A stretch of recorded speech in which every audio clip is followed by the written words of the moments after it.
ఒక డిఫరెంట్ ఒక లక్ష్యాలు టార్గెట్ పెట్టుకొని దాన్ని రీచ్ కావాలి. సో అది మీకు నచ్చింది, మీరు నలుగురికి ఉపయోగపడేది. ఆ రకంగా మనము ఎక్కడ పుట్టినాం ఎక్కడ పెరిగినాం పుట్టుక మన చేతిలో లేదు, కానీ మనం చేసే సేవ మాత్రం గుడ్ యాక్టివిటీస్ మాత్రం మన చేతిలో ఉంది. కాబట్టి ఈ ఏజ్లో రకరకాల అట్రాక్ట్ చేస్తూ ఉంటాయి. దయచేసి అటువైపు పోదు. మన సైన్యం ఒక సైన్యం లాగా ఉక్కు క్రమశిక్షణతోటి మనం స్ట్రాంగ్గా ఉండాలి. ఒక ఏమంటారు గ్లోబల్ వరకు మనం విస్తరించే విధంగా మన గోల్స్ ఉండాలి. మేము పల్లెటూరులో పుట్టినాం, మనం పేద కుటుంబంలో పుట్టినాం, మనకేం రాదు, ఏదో ఒకటిలే ఇప్పుడే మ్యారేజెస్ చేసుకుందాం, లేకుంటే ఇంకా వేరే వేరే అట్రాక్ట్ చేస్తే అటువైపు డైవర్ట్ అయిదాం అనే దాంట్లోకి అస్సలు వెళ్ళదు. ఫస్ట్ స్టడీస్ అనేది ఎవరు లాక్కోపోలేదు, నాలెడ్జ్ అనేది ఎవరు గుంజుకోరు. మనం మన ఇంట్లో ఉంటాము, ఆ ఇంటికి నిప్పు పడుతుంది, ఇల్లు మొత్తం కాలిపోతుంది, మనం కట్టుబట్టలతో బయటకు వస్తాం. అదే నువ్వు చదువుకొని ఉంటే, నీ దగ్గర నాలెడ్జ్ ఉంటే నువ్వు ఎక్కడికైనా పోయి ఉద్యోగం చేసుకొని బతకగలుగుతావు. ట్యూషన్ చెప్పి కూడా నీకు కావాల్సిన ఖర్చును తీసుకోగలుగుతావు. అందుకని ఫస్ట్ నాలెడ్జ్ ఇంప్రూవ్ చేసుకోవాలి, మన స్టడీస్ కంప్లీట్ చేసుకోవాలి. ఆ తర్వాత నీకు నచ్చినది నువ్వు ఓకే నువ్వు అర్థం చేసుకొని ఏది మంచి ఏది చెడు అనేది తెలుసుకోవాలి. అందరూ చిన్నపిల్లలు ఎక్కడైనా పని చేస్తే అంటే నేను ప్రైవేట్ ఫ్యాక్టరీలలో పనిచేయడం తప్పు, లేదా ప్రైవేట్ సంస్థలలో పనిచేయడం చిన్న ఏజ్లో తప్పు, లేబర్ యాక్ట్ కింద. కానీ మన ఇంట్లో చిన్న చిన్న హెల్ప్స్ అమ్మ నాన్నకు సంస్కారంతో, అమ్మ నాన్న కూలి వచ్చేంత వరకు ఇంట్లో ఊడ్చుకోవడం, మంచినీళ్ళు బట్టి పెట్టుకోవడం, చిన్నగా వంట చేయడం వస్తే చేయడం, ఇది మనం మన వాళ్ళకి హెల్ప్ చేయడం. వెట్టి చాకిరి వేరు, బలవంతపు లేబర్ అంటే చిన్నపిల్లలతో పని చేయించడం వేరు, మన ఇంట్లో మన అమ్మ నాన్నకి హెల్ప్ చేయడం వేరు. కాబట్టి అది కూడా ఆల్రౌండర్స్గా ఉండాలి, సంస్కారంలో ఉండాలి, చదువులో ఉండాలి, కల్చర్ను ప్రొటెక్ట్ చేసుకోవడం ఉండాలి, పెద్దవాళ్ళని గౌరవించడంలో ఉండాలి, అమ్మ నాన్నకు పాదాభివందనాలు చేయడంలో ఉండాలి. మనం ఏదైనా లైఫ్లో సక్సెస్ అయినామంటే దానికి కారణమైన తల్లిదండ్రులను, గురువులను ఖచ్చితంగా వంగి నమస్కరించాలి. ఇలాంటి కల్చర్ మన దగ్గర ఇప్పుడు హాయ్ హాయ్ బాయ్ బాయ్ వచ్చేసింది. నాకు హాయ్ హాయ్ బాయ్ బాయ్ అంటే కోపం వచ్చేస్తుంది. మీ ఏజ్ వారికి హాయ్ హాయ్ బాయ్ బాయ్, మాలాంటి పెద్దోళ్ళ వాళ్ళతోటి అమ్మ నాన్నతో హాయ్ బాయ్ అంటే ఎట్లా? మన కల్చర్ పోతుంది, ఈ ఐడెంటిటీ పోతుంది. నీ క్యాస్ట్ కావచ్చు, నీ జాతి కావచ్చు, నీ తెలంగాణ కావచ్చు, ఇట్లా గుర్తింపు అనేది పోతుంది. కొంతమందికి క్యాస్ట్ల వారికి రిజర్వేషన్స్ ఉంటాయి.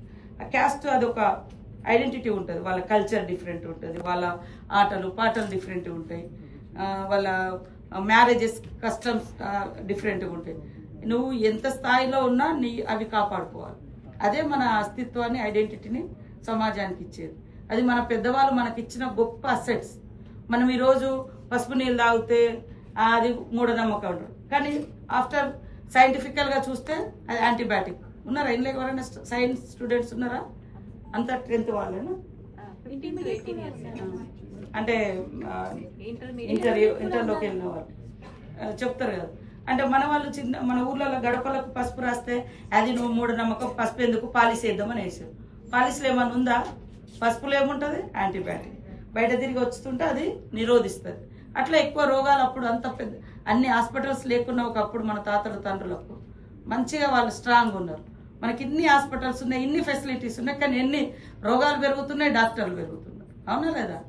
కాబట్టి ఓల్డ్ ఈజ్ గోల్డ్ అన్నట్టుగా మన పెద్దలు కొన్ని గొప్ప సాంప్రదాయాలు, గొప్ప వాళ్ళ అనుభవంలో ఉండేటువంటి లైఫ్ ఇచ్చారు. సో అలాంటివి కూడా మనము పరిశోధన చేసి వాటిని ప్రొటెక్ట్ చేయాలని గ్రామీణ ప్రాంత మహిళలకు, మన గ్రామాలకు చెప్పాలి.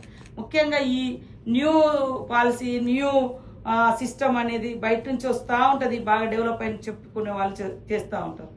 కానీ దాంట్లో రకరకాల మన ఓల్డ్ కస్టమ్స్ కానీ, మన సిస్టమ్ కానీ, గ్రామీణ వ్యవస్థను కానీ విధ్వంసం చేసేటివి ఉంటాయి. కాబట్టి మన తాత ముత్తాతలు చెప్పిన ఒక సైంటిఫికల్గా ఉండేటి అంశాలను కూడా మనం కాపాడుకోవాల్సిన అవసరం ఉంది. సో మీరు ఏదేమైనా ఇంత దూరం వచ్చి ఈరోజు ఫస్ట్ టైం మీ లైఫ్లో ఈ యొక్క మీ గోల్ అచీవ్ అయ్యే విధంగా ఈ ఖచ్చితంగా ఉపయోగపడుతుంది. చదువుకోండి, సంస్కారం నేర్చుకోండి. అదేవిధంగా భవిష్యత్తులో ఈ హాల్లోకి వచ్చే విధంగా నిజమైనటువంటి ఎమ్మెల్సీలు, పార్లమెంట్ మెంబర్స్, ఎందుకంటే ఇక్కడ ప్రైమ్ మినిస్టర్ స్థాయిలో ఉంది కాబట్టి మీరు అది కూడా ఖచ్చితంగా ఇప్పటి నుంచి మీరు ఊళ్ళకి వెళ్ళినప్పుడు ఆ పరిసరాలను అబ్జర్వ్ చేయడం. ఇప్పుడు అమ్మాయి హెల్త్, ఎంపవర్, వీటితో పాటు సేఫ్టీ, సెక్యూరిటీ, వీటితో పాటు జనరల్గా పాలిటిక్స్ అంటే చాలామంది హెసిటేట్ చేస్తూ ఉంటారు, ఇష్టపడరు.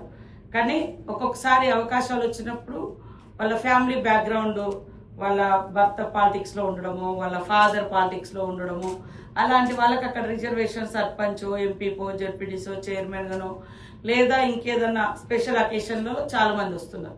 కానీ పర్టికులర్గా ఫోకసింగ్ తోటి వచ్చే వాళ్ళు చాలా తక్కువ. పాలిటిక్స్లోకి రావాలి, సమాజాన్ని మార్చాలి, సమాజంలో పేదవాళ్లకు మంచి స్కీమ్స్ తీసుకురావాలి, వాళ్ళ లైఫ్ డెవలప్ చేయాలి, వాళ్ళకు మంచి ఎడ్యుకేషన్ ఇవ్వాలి, గుడ్ హెల్త్ ఇవ్వాలి, గుడ్ వెల్ఫేర్ స్కీమ్స్ ప్రతి లాస్ట్ హోమ్ వరకు కూడా, లాస్ట్ ఊరు వరకు, లాస్ట్ గుడిసె వరకు తీసుకెళ్లాలనేటువంటి కాన్సెప్ట్ కూడా రావాలి అంటే మారుమూల ప్రాంతాల నుంచి యాక్చువల్గా ఫీల్డ్ నుంచి వచ్చే వాళ్ళు పాలిటిక్స్లో ఉంటే ఫీల్డ్లో ఉండేటువంటి సమస్యలు ఖచ్చితంగా అసెంబ్లీలో, పార్లమెంట్లో, మండలిలో డిస్కషన్కి వస్తాయి. ఇది మనకు ఒక దేవాలయం. యాక్చువల్గా దేశ ప్రజలకు కానీ రాష్ట్ర ప్రజలకు కానీ పార్లమెంటు, అసెంబ్లీలు దేవాలయాలు. ఇవి చట్టాలు చేసేటువంటి సంస్థలు, చట్ట సభలు, చట్టాలు చేస్తాం. కానీ ఈ రోజులలో ఒకరినొకరు తిట్టడానికి ఎక్కువ వాడుకునే పరిస్థితి ఉంది పాలిటిక్స్లో. కానీ తిట్టడం కాకుండా చట్టాలు చేసి సమస్యలు డిస్కస్ చేసే విధంగా ఆదర్శంగా ఉండాలి. అంటే ఖచ్చితంగా ఈరోజు మీరు ఈ మాక్ అసెంబ్లీ ద్వారా ఒరిజినల్ మండలికి రావడం, అసెంబ్లీలోకి వచ్చారు. సో ఇది ఒక great experience in your life.